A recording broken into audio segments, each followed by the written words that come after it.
What's on, guys? J-Hoy back with you today. Welcome back to NHL 24.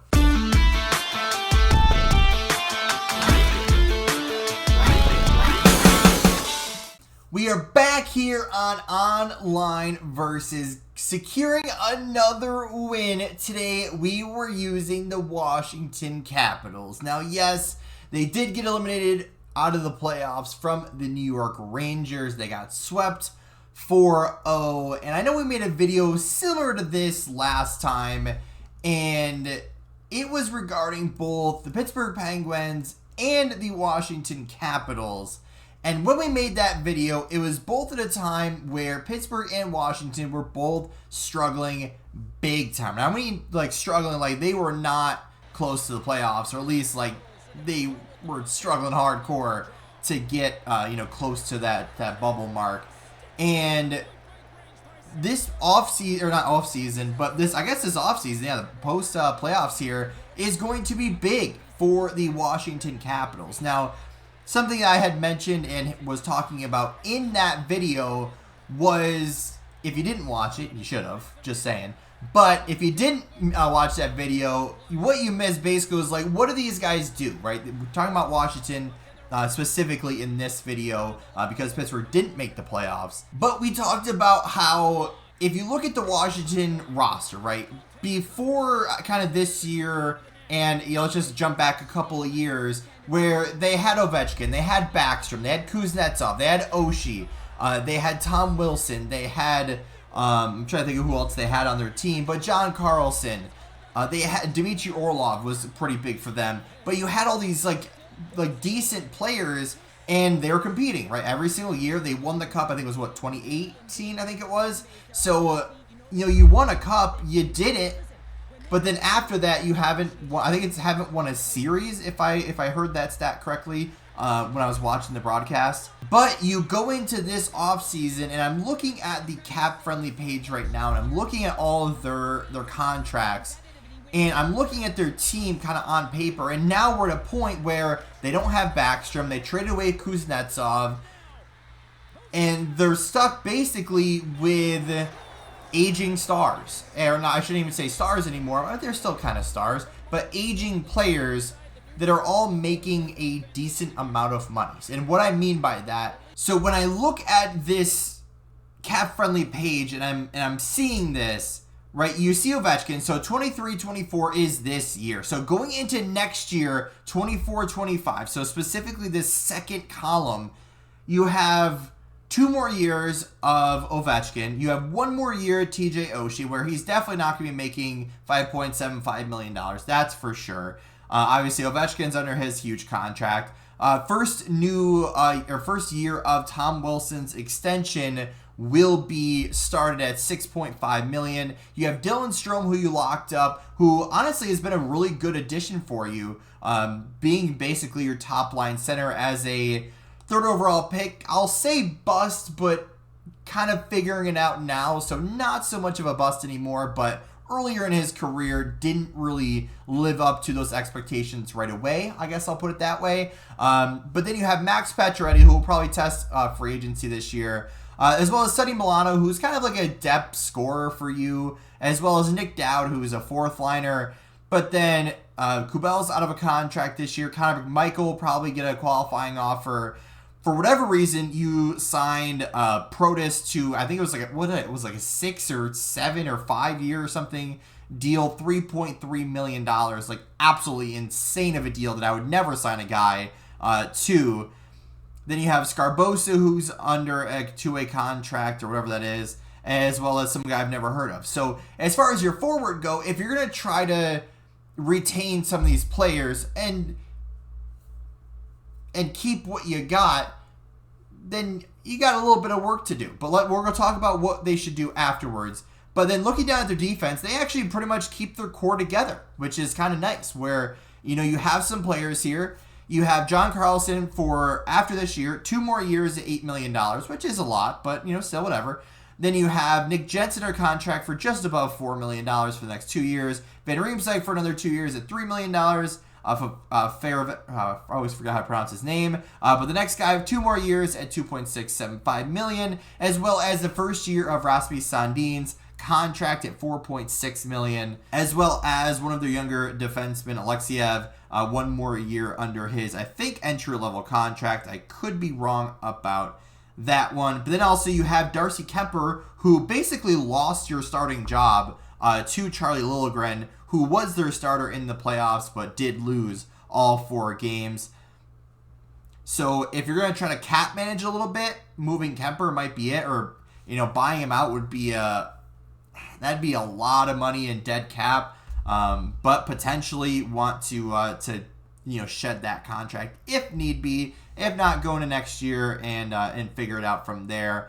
As well as, LTIR status, Nicholas Backstrom, but you got basically 1 more year to deal with his contract, $9.2 million, as well as, in the player assistance program, Ethan Bear. But, realistically, though, another defenseman, I'll say top 6 defenseman, $2 million for him. As well as when you look down here to the dead salary. This is always a spot that I go look because, obviously this money's not doing anything. So you have 1 more year of retained salary from Kuznetsov.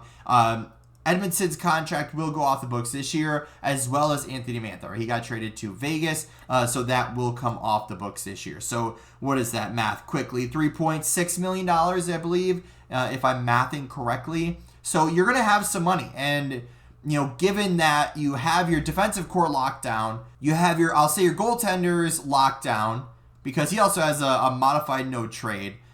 And how do I see total cap space? Is that a thing I can see? So going into next year, as of right now, it looks like they have about $6.5 million to do something with. Assuming that Pacioretty, Kubel, who's that? McMichael, this other guy, and then anybody else that they need to re-sign going into next year, they don't re-sign, or they do re-sign, but then of course that's going to take up some of that money. So potential things that you could do if you're Washington is kind of decide on what your goal is for the next, let's just say, 2 years, right? You have Ovechkin under contract for 2 more years. And realistically, those 2 years are going to be massive, right? Most of your team, I'll say most, but your defensive core all locked up for 2 more years. Ovechkin's locked up for 2 more years. You got Milano for at least 2 more years after this year. And a lot of these players are locked up for at least 2 more years, right? You have Alexander Ovechkin, who is going to be your number 1, probably greatest player ever for your organization, arguably, I'll say. But you have 2 years left of Ovechkin. Let's just say, right? He plays out his contract and then he's done. Right? Let's just assume that's the case. So you have to be competitive for at least the next 2 years. And you do have some young talent coming up, and they are, playing in big roles, but they're not there yet. But what I would do is, without getting rid of your young talent or much of your prospect or pick pool, which if you look at their draft pick pool, they actually have a decent amount of picks in the next couple years. So this year they still have their first, they have Vegas's second, as well as 3 third-round picks, a 4th, 5th, 6th. They don't have a 7th. But then 2025, a first, 3 seconds, 2 thirds, a 4th, 2 5ths, and then realistically they have an extra 4th in 2026. So they have some picks, right? And that they could use, specifically some of these like 2nd and 3rds, I'll say, because, that's kind of the most, I feel like, traded pick possible. And I could definitely be way off on that, but I feel like 2nd and 3rd rounders are usually what's in a trade. So what I would do if I was Washington, I would plan for at least 2 years of trying to be competitive, right? So you have your goaltenders locked up. So you have Liljegren, you have Darcy Kuemper. So you have 2 goaltenders. As long as you have somewhat faith in them that you could turn this thing around and actually be competitive for the next couple years, then that's set. Then your defense, right? You are set pretty much, right? So even when Ethan Bear comes back, You have Bear, you have Carlson, Jensen, Van Riemsdyk, Farabee, that's what I wanted to say earlier, Sandin, and Alexiev. So that is 7 defensemen already that you're signed and you actually are paying decent amount of money to. And then forwards wise, I mean, this is where it gets a little tricky, right? So if I were Washington, I would try to get some quality down the middle. And when I say quality down the middle, I mean basically a second line centerman, at least, right? So we've seen Connor McMichael and what's the other guy's name that I'm forgetting, which I don't think I'm forgetting the other guy's name. I think he probably is also in the AHL. But get a second line center, right? Plain and simple, you have Strome, you have Ovechkin, you have Oshie, you have Wilson, you have Milano, you have these guys, Pacioretty if he sticks around. You have decent players there, but I feel like you're lacking a second line center because you have Strome, which is arguably your number one center. You have Nick Dowd, who is not providing you much.